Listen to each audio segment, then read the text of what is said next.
Assalamu alaikum. Welcome to Let's Market. I am Muhammad Faiz. It's our ninth podcast of Free English Grammar course. हमारे साथ मौजूद है sir. अस्सलाम sir. वालेकुम अस्सलाम। आज जो हमारा टॉपिक है वो है present perfect continuous tense. Lectures देखें, इसमें कुछ सवाल थे और मजीद इसे बेहतर तरीके से हम जानेंगे सर। सवाल है कि प्रेजेंट परफेक्ट कंटिन्यूस हमारे किस काम आता है हमारी कम्युनिकेशन में। प्रेजेंट परफेक्ट कंटिन्यूस टेंस की पर्टिकुलर अगर हम बात करें तो ये हमें दो चीज़ों में एडवांटेज देता है। यानी कि अगर वो हम बात करना चाहें जो हमारी एक period of time previous period of time से शुरू हुई हो और अब तक जारी हो, यानी कि अब हम जो ये पॉडकास्ट रिकॉर्ड कर रहे हैं कि ये 1 मिनट से या 2 मिनट से हम रिकॉर्ड कर रहे हैं, तो हम इस जुमले को कैसे अदा करेंगे? We have been recording this podcast for 2 minutes, यानी कि 2 मिनट से हम ये पॉडकास्ट रिकॉर्ड कर रहे हैं। तो अब यानी कि आपने प्रीवियस वक्त से जब करंट प्रोग्रेस को जोड़ना होता है तो हम यूज़ करते हैं प्रेजेंट परफेक्ट कंटिन्यूस टेंस। आमतौर पे हम लाइफ में भी इसको बहुत ज़्यादा इस्तेमाल करते हैं कि जब हम किसी चीज़ के बारे में बताना चाह रहे होते हैं कि मैं इतनी देर से काम कर रहा हूँ। मिसाल के तौर पे आप घर की सफाई कर रहे हैं तो अक्सर हम ये जुमला कहते हैं कि मैं 4 घंटे से घर की सफाई कर रहा हूँ, आपको ख्याल नहीं है इसका, तो वो आप कैसे कहेंगे? I have been cleaning the house for 4 hours, मैं 4 घंटे से घर की सफाई कर रहा हूँ। और ये मैं अपनी ज़ाती बात नहीं बता रहा, अल्हम्दुलिल्लाह घर की सफाई करने वाले मौजूद हैं। ये अक्सर जो है वो हम जुमला इस्तेमाल करते हैं, तो इसीलिए ये हो गया, क्योंकि आपकी हंसी जब मैंने देखी तो मुझे लगा कि शायद आप ज़ाती तौर पर ये देख रहे हैं कि शायद सरासर खुद घर की सफाई करते हैं। और मैं एक और बात इसमें ऐड कर दूँ कि ये इसमें कोई हर्ज नहीं होना चाहिए कि अगर आपको कभी घर की सफाई या घर के काम में हाथ बटाना हो तो आप बटा सकते हैं। और इंशाल्लाह जब आपकी शादी भी हो जाएगी तो आप भी ज़रूर इन चीज़ों से मुस्तफ़ीद होंगे। तो घर की सफाई कर लेना और घर के मुख्तलिफ कामों में अपना हिस्सा डाल लेना, it's not like a shame, ये किया जा सकता है और ये करना चाहिए। सर की बात को नहीं करता सबसे पहले आमीन। इसी को ये फर्दर ये कि हम जिस हमने बात की वो सेंटेंस है जो हम रोज़मर्रा में मोस्टली यूज़ करते हैं, लेकिन जब हम इसे इंग्लिश में यूज़ करते हैं तो बहुत सारे बच्चे इसको थोड़ा सा ऑब्वियस लेते हैं कि मतलब ये इसमें कंफ्यूज होते हैं। हम सर से जानेंगे कैसे पर्टिकुलर को इस्तेमाल करना चाहिए।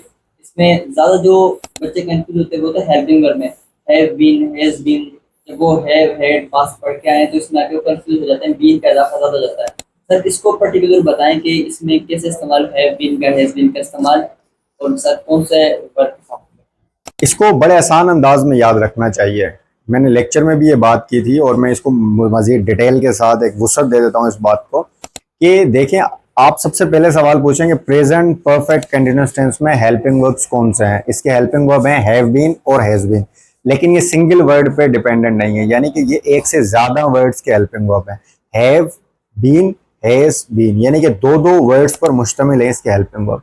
तो जब हम इसको इस्तेमाल करते हैं, कंफ्यूजन कहाँ क्रिएट होती है कि जब हम इसका नेगेटिव बनाते हैं या हम इसका इंट्रोगेटिव सेंटेंस बनाते हैं। तो हमने प्रीवियस ये बात की थी कि हम जब नेगेटिव बनाएंगे तो हेल्पिंग वर्ब के बाद नॉट लगा देंगे, जब इंट्रोगेटिव बनाएंगे तो हेल्पिंग वर्ब को स्टार्ट में लगा देंगे सब्जेक्ट से पहले। तो यहाँ पर एक चीज़ को बड़े जहन में अपने अच्छे से रख लें, वो चीज़ ये है कि हेल्पिंग वर्ब अगर एक से ज़्यादा अल्फाज पर मुश्तमिल हो, जैसे इसमें 2 अल्फाज पर मुश्तमिल है हेल्पिंग वर्ब, तो उस हेल्पिंग वर्ब का सिर्फ पहला अल्फाज, उस हेल्पिंग वर्ब का सिर्फ पहला अल्फाज आप इंट्रोगेटिव बनाते हुए सब्जेक्ट से पहले रखेंगे। इसी तरह जब आप उसका नेगेटिव बनाएंगे तो पहले हेल्पिंग वर्ब का जो वर्ड है उस वर्ड के बाद आप नोट लगाएंगे। यानी कि अगर आप जैसे एक जुमला बना रहे हैं कि we have been studying here for 5 years, हम यहाँ 5 साल से पढ़ रहे हैं, अगर आप इसका नेगेटिव बनाएंगे तो वी हैव उसके बाद नोट लगाएंगे बीन से पहले, we have not been studying here for 5 years। इसी तरह जब आप इसका इंट्रोगेटिव कर रहे हैं तो सिर्फ पहला जो उसका वर्ड है हेल्पिंग वर्ब का उसको आप लगा दें, have we been studying here for 5 years। तो इस तरह से आप इसको अच्छे से याद रख सकते हैं। प्रेजेंट परफेक्ट कंटिन्यूस में हम जब किसी काम को स्टार्ट करते हैं, हमने माजी में स्टार्ट किया वो ऑन गोइंग है, या कोई काम हम उसे कंप्लीट कर चुके हैं।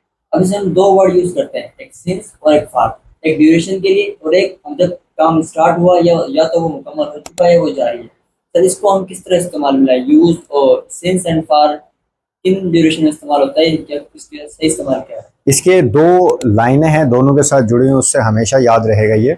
सिंस यूज होता है पर्टिकुलर टाइम के साथ, यानी कि since Monday, since 9 o'clock, since 2006, since 19th century, यानी कि जब आप एक स्पेसिफिक टाइम की बात कर रहे हैं, चाहे वो एक डे है, डेट है, या कोई सेंचुरी है, कोई सीजन है, जब स्पेसिफिक टाइम की बात हो रही हो